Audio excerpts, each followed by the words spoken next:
vamos a terminar con esta presentación, iniciando entonces la tercera parte de la misma.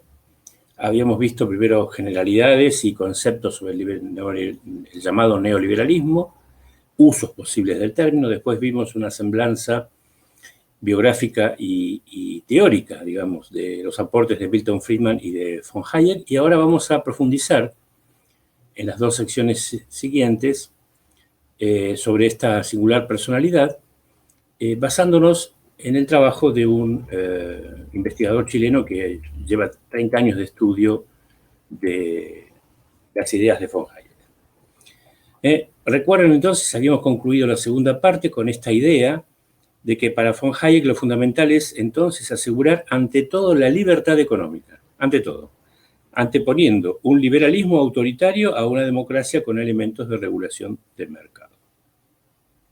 Eso es importante retenerlo, porque bueno, sus epígonos de todo el mundo actúan de la misma manera, obviamente.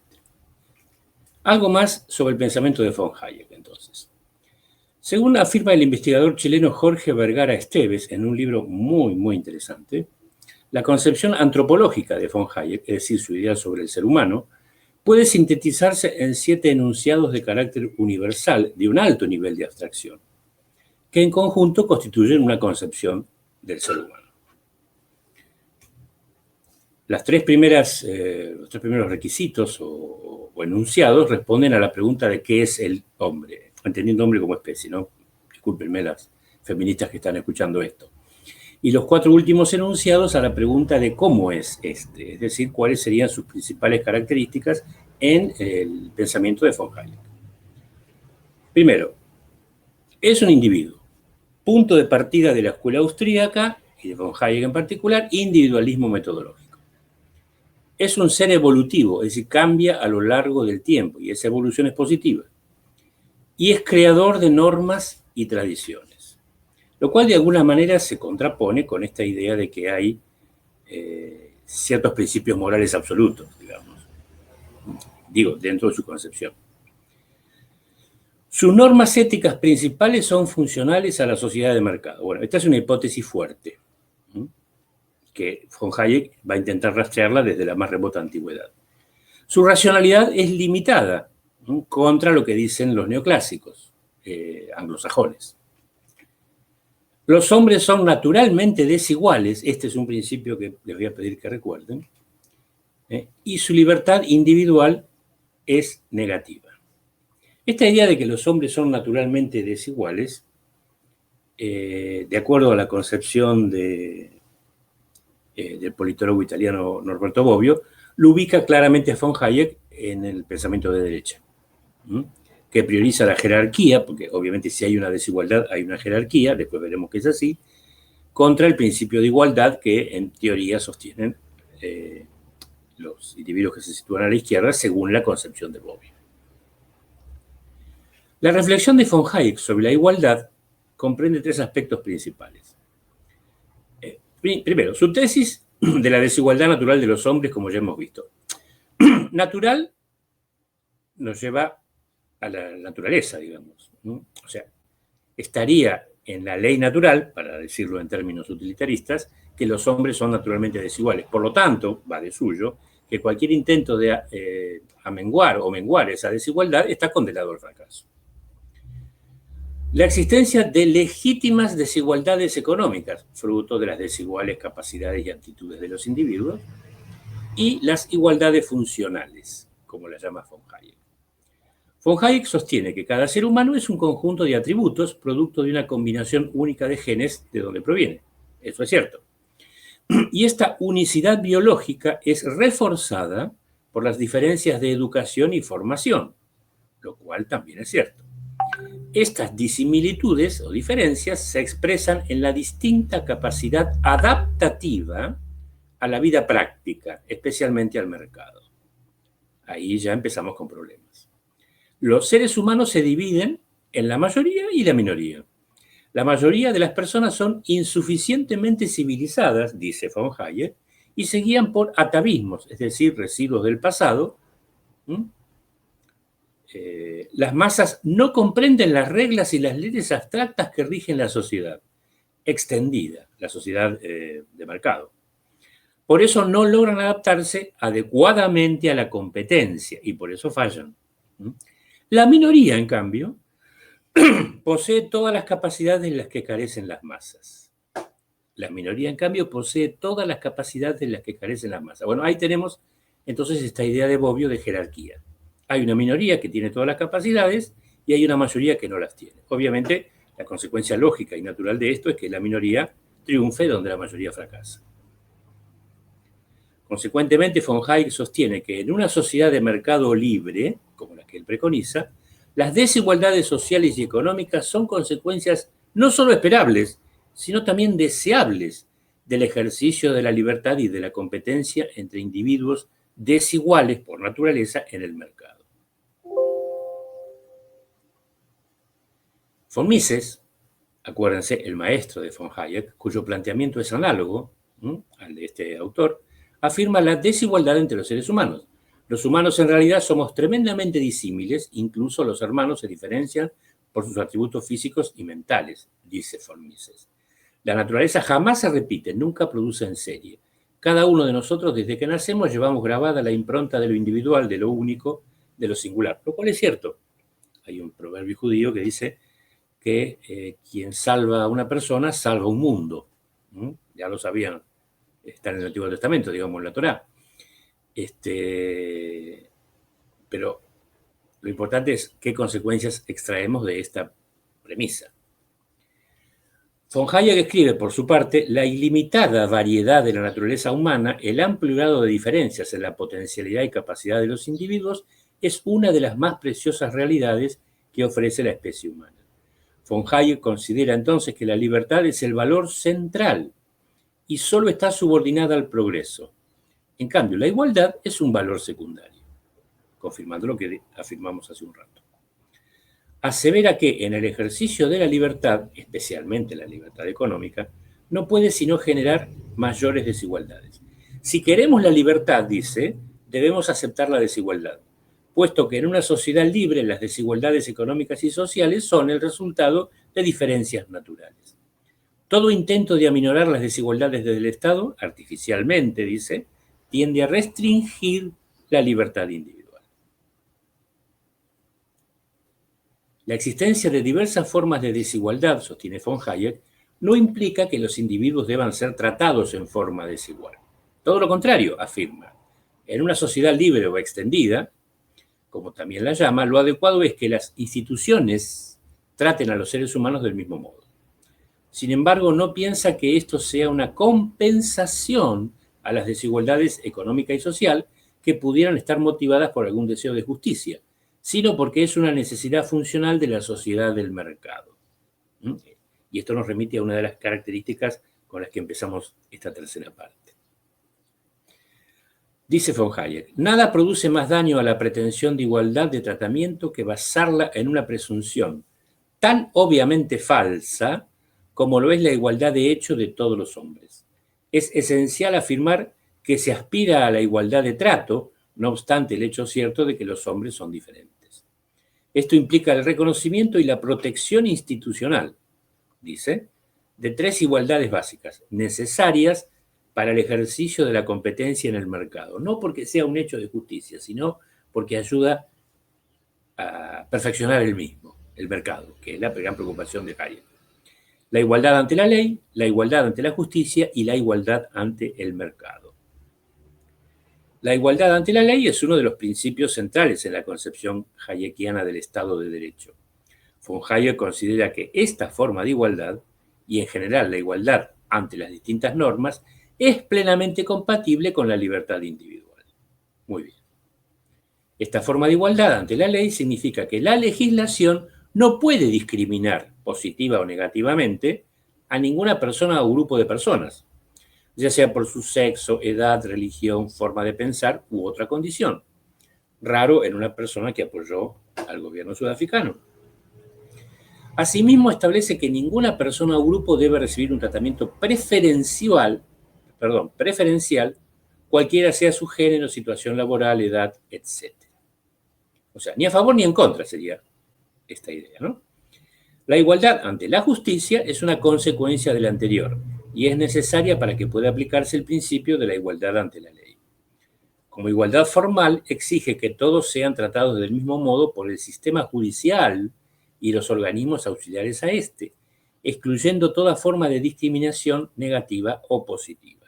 No comentaré cómo funciona el sistema judicial argentino, pero claramente no funciona según el principio que acá estamos viendo.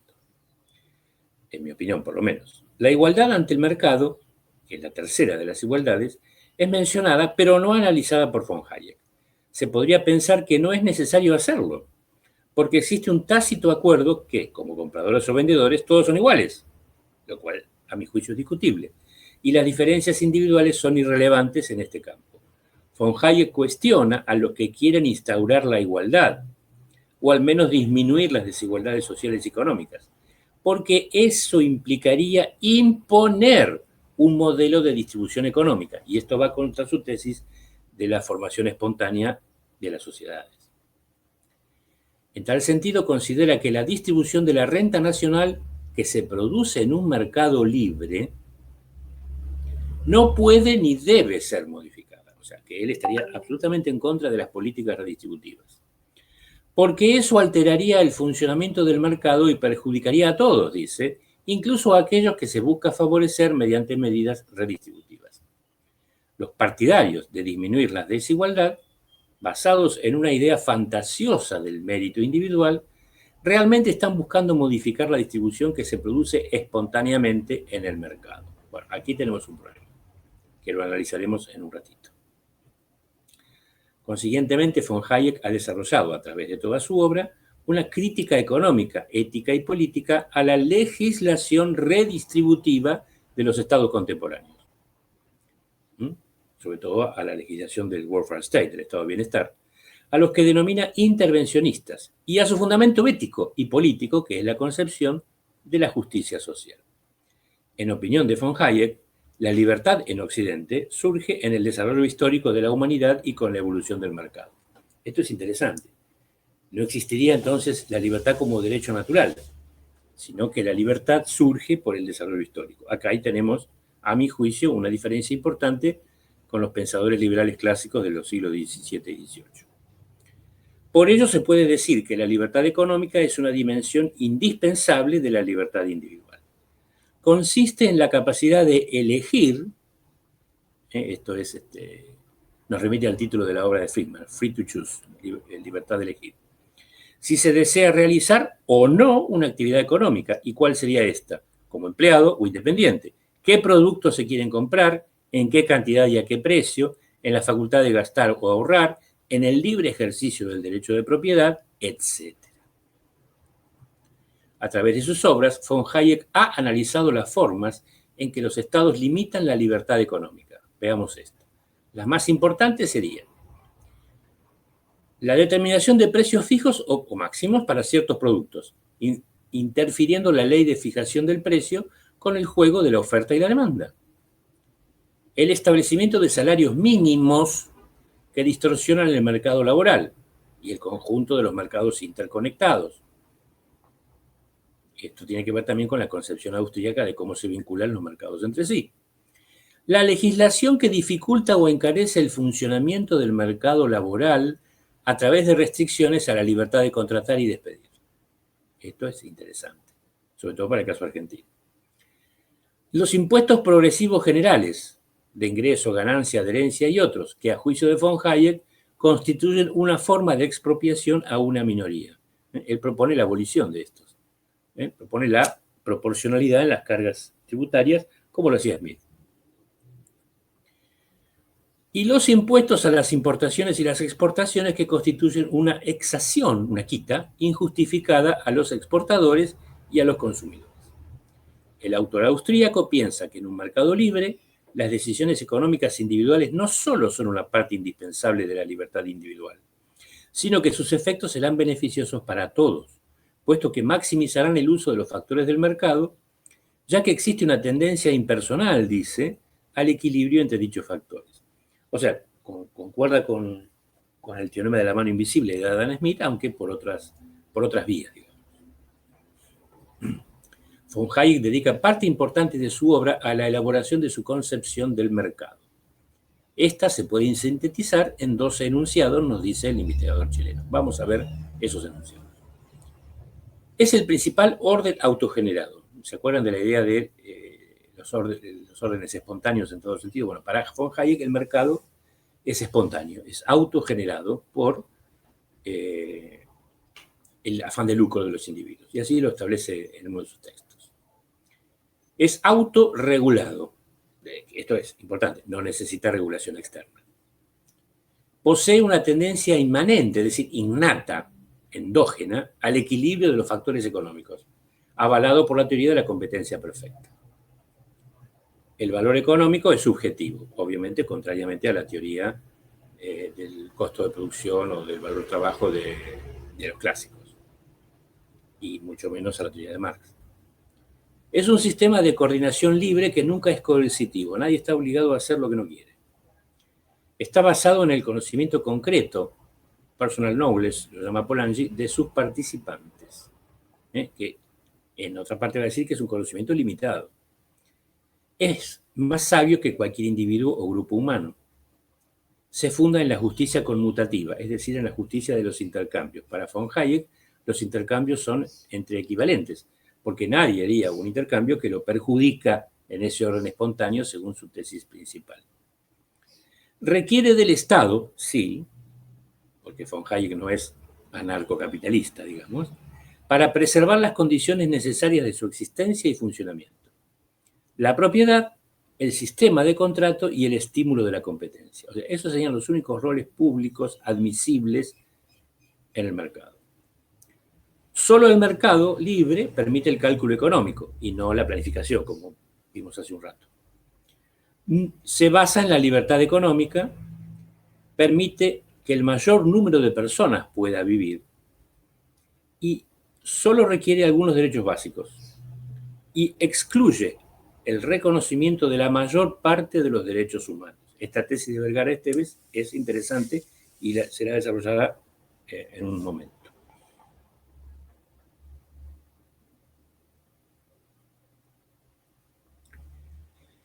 Desde la visión de von Hayek, el mercado y el Estado son realidades heterogéneas, diferentes, porque el primero es un orden autorregulado y el otro es una organización, el Estado. Cada uno tiene su esfera propia de acción. El mercado es el orden económico espontáneo de la sociedad y el Estado es una gran organización creada, o diseñada si quieren, para cumplir un conjunto determinado de objetivos que no pueden ser realizados por el mercado. Seguridad ciudadana e internacional, policía, justicia, regulación monetaria y otros. Aquí hay una cuestión importante que no trataremos en esta presentación, que en algún momento de su vida von Hayek sacó un libro llamado La desnacionalización del dinero, donde proponía que abolir los bancos centrales y que los bancos emitieran su propio dinero en forma de competencia entre ellos. Algo así como los famosos bancos garantidos que tuvo Argentina en la década de 1880, que derivaron en la crisis de 1890. Yo lo he escuchado en la televisión por algunos propagandistas de esta corriente económica y siempre me pregunto si eso es tan fantástico, ¿por qué los principales estados liberales del mundo no lo aceptan? Es para pensarlo. Su relación entre el mercado y el Estado se vuelve problemática o conflictiva cuando uno irrumpe en la esfera de acción privativa del otro, el mercado en el Estado o el Estado en el mercado. Por ejemplo, cuando el mercado y las empresas buscan asumir todas las funciones públicas eliminando al Estado. Esta es la postura del anarquismo neoliberal o anarcocapitalismo, sustentada entre otros por David Friedman, que es el hijo de Milton Friedman y que obviamente radicalizó las conclusiones de su padre, que von Hayek no comparte. El otro extremo consiste en el completo intervencionismo del Estado en la esfera económica mediante la planificación central o bien la intervención parcial del estado de bienestar. Fíjense acá que no existirían mayores diferencias entre el Estado soviético, por ejemplo, y los planes franceses de la década del 60, en la visión de von Hayek. Von Hayek opina que el mercado requiere la existencia del Estado. Este, es decir, el Estado, garantiza mediante la coacción, la policía y el sistema judicial, la defensa de la propiedad privada y el cumplimiento de los contratos, las normas jurídicas y los reglamentos. En general, el Estado debe crear las condiciones, las reglas de juego para su funcionamiento y cautelar el ejercicio de la libertad económica. Si recuerdan bien, entre las funciones que Mochoni y Baker le asignan al Estado está el de asegurar la competencia. Obviamente que lo que dice Mochoni y Baker es asegurar la competencia en un mundo de mercados imperfectos. Por ello debe dictar la legislación que establezca el marco legal para que el mercado pueda desarrollarse.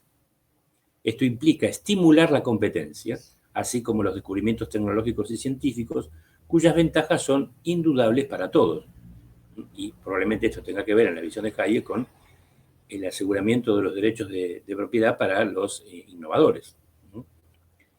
Von Hayek asevera taxativamente que si se procediera de otro modo o si se transgredieran las normas del mercado, los efectos serían negativos para el sujeto, es decir, para el individuo, eje de su pensamiento, y para el resto de las personas. Muchas veces se quiere lograr de forma directa o planificada ciertos efectos que se consideran necesarios o positivos. Para hacerlo, se interfieren en los procesos de mercado y el resultado es siempre opuesto a lo que queríamos lograr, opina von Hayek. El tema de las privatizaciones de empresas públicas tiene una importancia secundaria para este autor. No obstante, propone ampliar la educación privada y pagada y cuestiona el sistema previsional público, pues este tiene una orientación redistributiva. Esto es muy serio. No obstante, propone ampliar la educación privada y pagada, es que cuestionaría la gratuidad o el no pago de aranceles del sistema universitario argentino, por ejemplo. Y cuestiona el sistema previsional público, como el que tenemos nosotros, pues este tiene una orientación redistributiva, a diferencia del que tenía el sistema de las AFJP. Este está concebido como parte del estado de bienestar y prescinde de las necesidades individuales y de las diferencias de aportes de los beneficiarios. Eso no es totalmente cierto. Considera mucho más importante la necesidad de liberar el mercado de trabajo de las deformaciones introducidas por el intervencionismo estatal. Una de las principales son los sindicatos, el fantasma de von Hayek, que define como monopolios patrocinados por el gobierno que solo defienden intereses particulares y cuya acción corporativa principal es lograr aumento de salario. Bueno, aquí padece un déficit de historicidad horroroso, porque durante, digamos, centurias los sindicatos estuvieron prohibidos por los gobiernos. Y si fueron legalizados, eso fue solo por la acción política y social de los trabajadores. Por lo tanto, propone un plan para combatir y debilitar los grandes sindicatos y fragmentarlos, pues considera que la desregulación del mercado laboral es una condición necesaria junto con la eliminación de las fijaciones de precios y del proteccionismo estatal de las industrias y exportaciones para la liberalización de los mercados. Finalmente, como ya se ha dicho, von Hayek sostiene que la sociedad de mercado permite que vivan mayor cantidad de personas en comparación con cualquier otro tipo de sociedad. Esto sería una prueba de éxito desde su perspectiva evolutiva. Pero esto no significa que deba o esté obligado a asegurar la vida de todos. Esto es muy serio. Por ello se plantea un conflicto entre la concepción del mercado de Hayek y la de los derechos humanos. Para el teórico austríaco, el mercado no debe reconocer el conjunto de los derechos humanos. Será tarea de la ley, quiero creer. Solo debe aceptar y propiciar algunos, los necesarios para el funcionamiento de la sociedad de mercado. O sea, su concepción de derechos es restringida. Von Hayek rechaza el principio de que exista una común dignidad humana y el derecho de todos a la vida. Esto es muy serio. En una de sus últimas obras afirma explícitamente que el solo hecho de vivir no confiere ningún derecho. Es la fatal arrogancia, escrito en 1990, después del derrumbe del socialismo real. Otra diferencia con el pensamiento liberal clásico. El derecho a la vida es el derecho base, el cual se basaban todos los demás. El humanismo, entendido como respeto por toda vida humana, así como la solidaridad hacia los otros, son interpretados por von Hayek como atavismos, otra vez esa palabra, primitivos que deben ser controlados en una sociedad extendida en la que deben regir las leyes abstractas de la vida social, especialmente las de la economía. Como se señaló, también niega que exista una igualdad humana básica, pues considera que los seres humanos son desiguales evolutivamente. Por ello, solo acepta las llamadas igualdades formales o funcionales, como quedó dicho, ante la ley, la justicia y el mercado, necesarias para el funcionamiento de la sociedad de mercado. En consecuencia, su concepción de la libertad individual negativa y abstracta, negativa frente al Estado, es decir, el Estado no debe interferir con la misma, excluye los derechos políticos e intelectuales y los económicos y sociales. Asimismo, no reconoce la libertad de pensamiento y expresión y la libre difusión de opiniones, ni considera la libertad intelectual y política como componente necesario de la libertad. Esto es interesante porque durante décadas los neoliberales argentinos han cuestionado el artículo 14 bis de la Constitución, que reconoce ciertos derechos sociales, digamos. Bueno, ahí tenemos el origen de ese cuestionamiento. Vergara Esteves se pregunta de qué tipo de teoría social, o mejor dicho, a cuál se aproxima el pensamiento de von Hayek. Su interpretación, la del autor chileno, es que se trata de un pensamiento economicista. Se entiende habitualmente como economicismo o economismo una concepción de teoría o filosofía de la historia para la cual el proceso histórico está determinado o condicionado por los llamados factores económicos. Sin embargo, en su sentido más amplio, los principales economicismos no se limitan al ámbito historiográfico, no, sino que se presentan como concepciones del hombre o como teorías sociales. En este sentido, el economicismo puede ser descrito como una forma de pensamiento que considera o que parte del supuesto que los principales fenómenos humanos y sociales son básicamente de carácter económico. En consecuencia, afirma que dicho conocimiento es la clave, obviamente, para la explicación y la comprensión de dichos fenómenos. De todos modos, creen que el hombre es básicamente un ser económico o bien que la mayor parte de las conductas humanas puedan ser comprendidas y analizadas como acciones instrumentales, es decir, como la búsqueda de medios más adecuados para realizar fines, siguiendo la idea de economía de Lionel Robbins.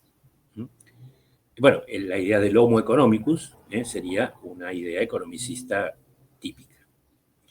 El economicismo puede asumir carácter normativo o bien convertirse en una propuesta para abordar problemas públicos y privados. Una de las vertientes más fructíferas para abordar este tema consiste en examinar la relación entre Estado y mercado. Desde la teoría política, por ejemplo, Norbert Lechner cuestiona la concepción del Estado de von Hayek, reducido solo a un conjunto de organizaciones. Lechner asegura o asevera que el Estado no se reduce a un conjunto de organizaciones funcionales, es mucho más amplio. La tesis de Lechner es que el Estado no se reduce a sus funciones políticas y económicas, sino que a la vez es un referente básico de la constitución simbólica de la sociedad. Más allá del debate específico sobre las funciones reales del Estado y la crítica a la concepción normativa de von Hayek, debe considerarse que la sociedad civil no se reduce, ni podría reducirse al mercado, ni tampoco sociedad política. Esto es, digamos, una construcción del liberalismo clásico, ¿no? La sociedad civil como enfrentada al Estado. La sociedad civil que agrupa a los individuos y a las clases sociales. La sociedad civil comprende hoy una diversidad de formas de asociatividad voluntaria que van desde la familia hasta la amplia gama de organizaciones voluntarias y autoorganizadas, locales, nacionales e internacionales. La diversidad de la sociedad civil se expresa asimismo en las múltiples organizaciones voluntarias no gubernativas y sin fines de lucro, incluidas las iglesias, grupos y organizaciones culturales, artísticas y deportivas, agrupaciones de padres y apoderados en las escuelas, y son especialmente importantes las que tienen una vocación social y capacidad para proponer solución a problemas sociales. El autor chileno dice en alguna parte que Hayek habla apenas de la familia y un poquito de la iglesia, digamos, y nada más. Está bien, murió en el 92, o sea que muchas de estas organizaciones aparecen después. El discurso de von Hayek invisibiliza estas importantes formas de asociatividad. Por otra parte, algunos movimientos sociales están adquiriendo poder social. Se han convertido en grupos de influencia en temas de consumo, contaminación, culturales, lucha contra la discriminación de las mujeres, los emigrantes y otros. Bueno, ni hablar, por ejemplo, del pañuelo verde, que se han convertido realmente en esto que dice el autor chileno y que probablemente influyan en los cambios legislativos en nuestro país y en otros lugares. Estas organizaciones han transformado el imaginario social al convertir en problemas de toda la sociedad los temas ambientales, de derechos humanos, la mundialización de la economía, protección de los animales y otros temas. Asimismo, el ámbito del poder y la política es mucho más complejo que lo que muestra la visión de von Hayek, que reduce el poder y la política al Estado. Ignora de esta manera lo que se suele llamar la microfísica del poder en la concepción Foucaultiana, que se ejerce en todas las organizaciones sociales funcionales, escuelas, empresas, cárceles, hospitales, etc., en estrategias locales diversificadas. Desconoce también, como han señalado varios autores, entre ellos John Galbraith, hijo del célebre economista John Kenneth Galbraith, que las grandes empresas, especialmente las transnacionales, están asumiendo funciones gubernativas que corresponden al Estado, de la forma en que lo muestran muchas películas de ficción política, como Robocop, por ejemplo. El desconocimiento de von Hayek de la complejidad de lo cultural y de lo subjetivo le impide comprender las diversas formas de poder saber que colonizan nuestra subjetividad. Por ejemplo, la publicidad y los medios de comunicación que nos ofrecen o deconstruyen las identidades tradicionales, lo cual también conspira contra la idea de este orden, supuesto orden espontáneo.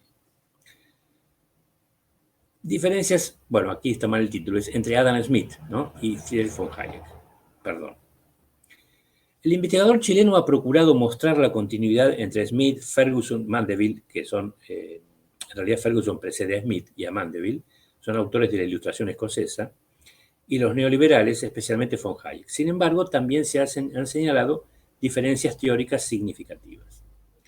Adam Smith define la economía como la ciencia que estudia el modo de satisfacer las necesidades humanas. Este es un concepto amplio que reconoce que la actividad económica es necesaria en todas las sociedades para reproducir la vida y, por consiguiente, reconoce la existencia de necesidades objetivas que deben ser satisfechas. Piensa que deben existir límites al funcionamiento de las leyes del mercado en el campo laboral. El tiempo de uso de la fuerza de trabajo es una mercancía, cuyo precio no puede ser menor que el de los bienes básicos de reproducción de la vida del trabajador y su familia. El famoso salario de subsistencia sobre el que han trabajado los autores clásicos, incluyendo a Marx. Asimismo, diferencia claramente el factor trabajo del capital y reconoce la diferencia entre los seres humanos y las cosas. Los economistas neoclásicos y von Hayek redefinen la economía como la ciencia del estudio de los mercados y de los precios. Algunos autores llaman a esta definición la cataláctica. Como ha indicado Karl Polanyi, se generaliza para todas las sociedades de todas las épocas la situación de la economía en la sociedad capitalista contemporánea, al estilo de los Picapiedras. Es otra vez un déficit muy serio de historicidad. La exclusión del concepto de necesidades humanas y su sustitución por el de preferencias subjetivas implica la eliminación del concepto del límite de los bajos salarios. Aquí tenemos una diferencia importante entre liberales y neoliberales, y radicaliza el carácter abstracto del sujeto económico, según lo ha señalado Hinckelamert. Asimismo, el concepto de Friedman de capital humano, en realidad es de Schultz, antes que Friedman, y su teoría sobre la población, lleva al paroxismo la tendencia economicista del pensamiento neoliberal. Los seres humanos son convertidos simbólicamente en objetos disponibles junto a otras formas del capital, y por tanto acumulables y de completa disponibilidad para los propietarios del capital. Todo se convierte en capital. Esto es una forma moderna de alienación. Hay otras diferencias significativas entre Smith y von Hayek. Por una parte, el primero reconoce como un sentimiento permanente de los seres humanos la compasión, tanto en su libro Teoría de los Sentimientos Morales de 1759 como en La riqueza de las naciones. En contraste con von Hayek, quien considera a la compasión como un atavismo que debe ser excluido de la actuación de la vida social y el mercado. En cambio, y como señalan otros autores, entre ellos el doctor Ricardo Gómez, von Hayek se muestra partidario de un radical darwinismo social que excluye la compasión y el reconocimiento del derecho a la vida de los que carecen de la posibilidad de comprar bienes mínimos para sobrevivir, por aquella idea de las desigualdades naturales. Se puede sostener la interpretación de que en aspectos centrales hay cierta continuidad entre el liberalismo clásico de von Hayek, lo que permite afirmar que participa de lo que MacPherson denomina la teoría política del individualismo posesivo. Lindo nombre. Sin embargo, hay también otras diferencias significativas, por ejemplo, entre Locke, uno de los fundadores del liberalismo, y von Hayek. En síntesis, hay un conjunto de rupturas en la concepción del hombre, el mercado, la teoría del valor, el Estado y otros aspectos que avalan la interpretación de que la estructura teórica del pensamiento de von Hayek es distinta de la del liberalismo clásico inglés. Esto dice el autor chileno. El doctor Gómez dice otra cosa en su libro. El análisis realizado permite demostrar la interpretación de que el pensamiento de von Hayek no es la mera reconstrucción del liberalismo clásico, sino que es una versión radicalmente economicista de este. La sociedad de relaciones mercantiles desarrolladas, como la llama Macpherson, capitalista, según la denominación de Marx, y de mercado, como la denomina Karl Polanyi, fue el resultado de un proyecto político que se impuso mediante una combinación de coerción y persuasión, nada de espontaneidad. Fue capaz de elaborar un nuevo saber, una nueva racionalidad secular y crear el gran mito del progreso permanente que conduciría a un estado utópico de bienestar y armonía. El pensamiento de von Hayek, en ese sentido, sería la última expresión de esta mística del progreso, como la llama Hinckley. O sea, hay una promesa neoliberal, digamos. La economía de mercado y las formas de representación y pensamiento que se desarrollaron con ella no fueron el resultado de un lento proceso evolutivo espontáneo de transformación de las normas sociales, como lo piensa von Hayek, ni tampoco del triunfo de las tendencias individualistas y encaminadas hacia la sociedad abierta, como cree Popper en el libro que hemos citado. Por el contrario, fue una construcción histórica a partir de un proyecto intelectual y político que empezó a ser elaborado en el siglo XVII, que adquirió el carácter de una filosofía mecanicista con Thomas Hobbes, Leviatán, de democracia de mercado con Locke, segundo tratado de gobierno, y se convirtió en un gran proyecto económico con Smith, Ferguson y Mandeville. Asimismo, y en oposición a las representaciones de von Hayek, el capitalismo del siglo XIX no fue, en modo alguno, un orden autogenerado. El laissez-faire no tenía nada de natural. El propio laissez-faire fue impuesto por el Estado. El laissez-faire no era un cometido para el logro de algo, sino lo logrado, como reconoce Karl Polanyi en La Gran Transformación. Con la constitución del sistema capitalista, todas las dimensiones humanas y sociales quedan subordinadas al proceso de mercado. Una economía de mercado únicamente puede funcionar en una sociedad de mercado, decía otra vez Karl Polanyi. Entonces, para que ese mercado funcionara, fue necesario reorganizar el orden político, social y cultural para adecuarlo al mercado, con una mezcla de coacción y persuasión. La economía no es un orden autónomo, entonces, como sostiene von Hayek, sino que históricamente se eliminaron todas las limitaciones y condiciones sociales que impedían que el mercado funcionara con independencia de las necesidades de la sociedad y su sistema político. Aún más, la cultura y la política fueron reorganizadas para favorecer el funcionamiento del mercado integrado. El mito y la glorificación del mercado producen un efecto perverso de dominación de este, es decir, del mercado, sobre la sociedad. Al entregar todo el control de la economía y de la distribución del producto a este mecanismo ciego, como propone von Hayek, la sociedad pierde la posibilidad de dirigir las actividades económicas.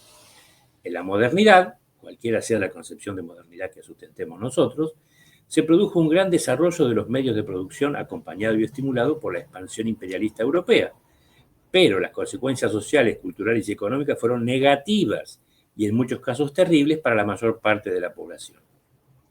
Como respuesta a la sociedad liberal, durante el siglo XIX nace el pensamiento socialista, anarquista, marxista, el socialcristianismo, y se desarrolla un nuevo liberalismo del autodesarrollo desde John Stuart Mill en adelante. Todas estas formas de pensamiento y de movimientos sociales realizaron la crítica al liberalismo clásico y su orden social desigual y excluyente, y se presentaron como alternativas de nuevos modelos de sociedad, como sabe cualquier estudiante de historia. Frente al cuestionamiento teórico y práctico del orden liberal, los gobiernos fueron introduciendo restricciones al laissez-faire, las cuales se iniciaron en forma espontánea sin que hubiera una teoría desarrollada. Esto tampoco es del todo cierto, porque hubo movimientos sociales que clamaron y lucharon para ese logro, digamos. No hubo una planificación del intervencionismo, sino más bien un proceso de ensayo y error, en gran parte motivado por el desafío de los movimientos socialistas, en Europa Occidental sobre todo. En este proceso de reformas del sistema que Karl Polanyi denomina la Gran Transformación, Participaron incluso sectores políticos y sociales conservadores y monárquicos en Alemania, Italia y otros países. El ejemplo de Bismarck es claramente significativo en ese sentido. En muchos casos fueron los mismos liberales quienes propusieron y lograron que se promulgara la legislación laboral y antimonopólica. Paralelamente se fue produciendo un cambio del orden jurídico, ignorado por von Hayek. Se pasó del Estado de Derecho liberal al Estado de Derecho social. Hinckelhammer, en un texto de 2005 citado por Vergara Esteves. Más allá de que el derecho es una construcción histórica. Todo este complejo y largo proceso generó una decisión entre los liberales. Una parte importante o mayoritaria de ellos apoyaron las reformas, y un sector pequeño se opuso tenazmente a estas y las rechazó. Von Hayek es entonces el gran heredero de este liberalismo conservador que se opuso a las reformas, como lo llama el filósofo italiano Renato Cristi. Por último, no podemos dejar de coincidir con el investigador chileno cuando afirma que la racionalidad economicista de Hayek transforma simbólicamente a los seres humanos concretos en fantasmagóricos jardineros, cuyo papel es desbrozar la maleza de los obstáculos que dificultan el desarrollo de las relaciones mercantiles y estimular el crecimiento de realidades económicas naturalizadas de las cuales parece depender su propia vida. Se trata de un proceso de alienación, como dijimos hace un rato, en el que se atribuyen a los productos de la acción humana las características de sus creadores, en el sentido del fetichismo de la mercancía de Marx, o parecido. Estos se despojan de la propiedad de lo suyo, de lo propio, de su propia identidad, para atribuirla a los objetos humanizados, que a sus ojos adquieren vida propia y exigen regir la vida humana. Vamos a ver ahora qué pasa con esta promesa neoliberal después de 3 décadas más o menos de ejercicio de políticas en ese sentido, en prácticamente todo el mundo. Para ello se suele recurrir a esta idea, cómo sería el mundo si solamente hubiera 100 personas, con lo cual tenemos una estimación de los porcentajes de lo que querramos investigar. El planeta tiene 7.500 millones de habitantes y todos los días hay más. Se estima que en menos de 40 años más de continuar con las actuales tasas de crecimiento demográfico se llegará a los 10.000 millones. Para el año 2050 más o menos. Cada vez hay menos espacio y más desigualdades. 5 años atrás, la fundación 100people.org ordenó un proyecto de estudio a la Universidad de Wisconsin, en Estados Unidos. Querían saber cómo sería el planeta con solo 100 habitantes. Se trata de un ensayo a escala cuyos resultados se van renovando periódicamente. Este es un estudio universitario, pero no es el primero. Hay otros que le preceden ya en varias décadas. Obviamente, lo que van cambiando son los números observados. Primero empecemos por los sexos. De acuerdo con el análisis de la organización, habría 50 hombres y 50 mujeres. Sobre la base 100. Teniendo en cuenta las proporciones actuales, de las 100 personas, 60 serían asiáticos, 15 africanos, 14 americanos y 11 europeos. Bueno, en la pretendida superioridad del hombre blanco acá se fue el coño, ¿no? Porque son 75 no blancos, podríamos decir. Si es que eso tiene algún sentido, digamos. La mayoría de ellos tendrían entre 25 y 54 años, seguidos del grupo de niños de entre 0 y 14. Los mayores de 55 serían muy pocos. En síntesis, habría 74 adultos y 26 niños. Yo sería de esos pocos. Lástima que no está discriminado por otras franjas etarias. En cuanto a creencias religiosas, 33 serían cristianos, 22 musulmanes, 14 hindúes, 7 budistas, 12 practicarían otras religiones y otros 12 serían ateos. ¿Qué idiomas hablarían estos 100? Esto es patético. 12 hablarían mandarín, el idioma de los chinos. 6 en español, 5 en inglés, 4 en hindú, 3 en árabe, 3 en portugués, 3 en bengalí, 2 en ruso, 2 en japonés y 60 en otras lenguas locales o dialectos. A la flauta. Esto es impresionante. Obviamente estamos hablando de lengua materna, ¿no? De los 100 habitantes, 86 sabrían leer y escribir, pero los 14 restantes serían analfabetos. Y solo 7 de los 86 lograrían un título universitario. Así que fíjense en qué minoría están ustedes como estudiantes universitarios. Son privilegiados. Si lo calculamos a escala mundial, serían algo así como 500 millones de personas. Igual me parece mucho. Ahora vamos a la promesa neoliberal. En análisis sobre la cuestión laboral y el trabajo, 15 de los 100 ganarían menos de $2 al día. 56, es decir, más de la mitad, obtendrían entre 2 y 10 dólares. 13 recibirían entre 10 y 20 dólares diarios. 9 personas ganarían entre 20 y 50 dólares. 6 embolsarían entre 50 y 90. Y habría un único millonario que ganaría más de 90 dólares diarios. Qué concentración del ingreso fenomenal.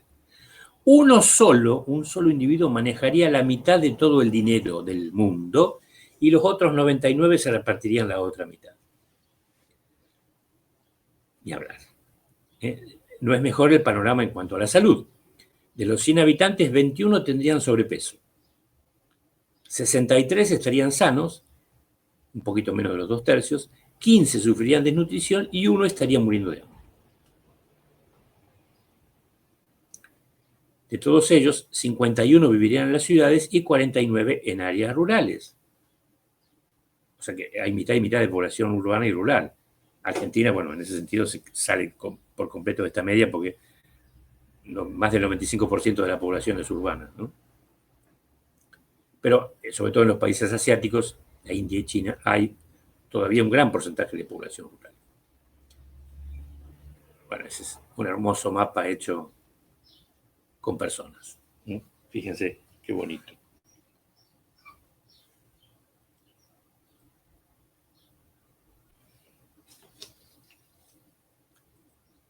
Entre el centenar de habitantes, 77 tendrían un lugar en el que vivir, no discrimina la calidad de los mismos, y los otros 23 no tendrían un techo. De los 100, 87 tendrían acceso al agua limpia y los otros 13 encontrarían serios problemas en poder proveerse de agua potable. 16 de los 100 no tendrían un baño y tendrían acceso a la electricidad 78 de ellos. Bueno, estos indicadores han mejorado con respecto a los de hace 2 décadas, por ejemplo. En función de estas proporciones y apuntando a posesiones tecnológicas, 44 de los habitantes tendrían conexión a Internet, menos de la mitad, solo 22 serían dueños de una computadora y 75 de los 100 poseerían un celular. Fíjense que a pesar de que hay más celulares activos que personas, queda todavía una cuarta parte de la población mundial que no tiene acceso a estos aparatos. Es decir, que hay muchas personas que tienen más de un celular. Y un dato que tal vez sea el más doloroso. De los 26 niños que dijimos, habría entre los 100, la mitad de los niños tendría hambre. Lo que habla de la situación de pobreza y vulnerabilidad de los menores. Bueno, esta es la fuente que ustedes pueden consultar. La información corresponde al 11 de agosto de 2019. Un poco más de un año. Bueno, o sea que la promesa neoliberal sigue siendo solo una promesa. Bueno, la biografía básica es esta. El Univer, que hablan un poquito de von Hayek y von Mises. El texto de Pepe Nun, que ustedes tienen que leer, está en el material biográfico del aula virtual. Un capítulo muy interesante del texto de Passet, que describe la transición entre el estado de bienestar y el estado neoliberal. La entrevista con el profesor Hayek, que hace Pisano Salazar, el economista colombiano, que está en internet, es muy interesante, porque es la propia palabra de von Hayek. Y del libro de Vergara Esteves, el capítulo de Utopía Política de Friedrich Hayek, los capítulos 12 y 18. Quien quiera profundizar puede buscar el libro de Gómez, Neoliberalismo Globalizado, muy crítico con el pensamiento neoliberal y con la práctica. En el diccionario de Historia del Pensamiento Económico hay una semblanza biográfica de los autores considerados. Y hay un texto primitivo de Vergara que viene estudiando este tema de hace varias décadas, en la revista Crítica y Utopía del año 1984, que acá se menciona. Bueno, muchas gracias por su atención. Espero que puedan ver esto a pesar del tiempo que que nos ha tomado hacer esta exposición, pero no podía explicarse el neoliberalismo en 10 minutos, digamos, como hay algunos videos en la red que pretenden hacerlo. Esperemos que sea un acicate para nuevas lecturas de parte de ustedes que obviamente serán politólogos.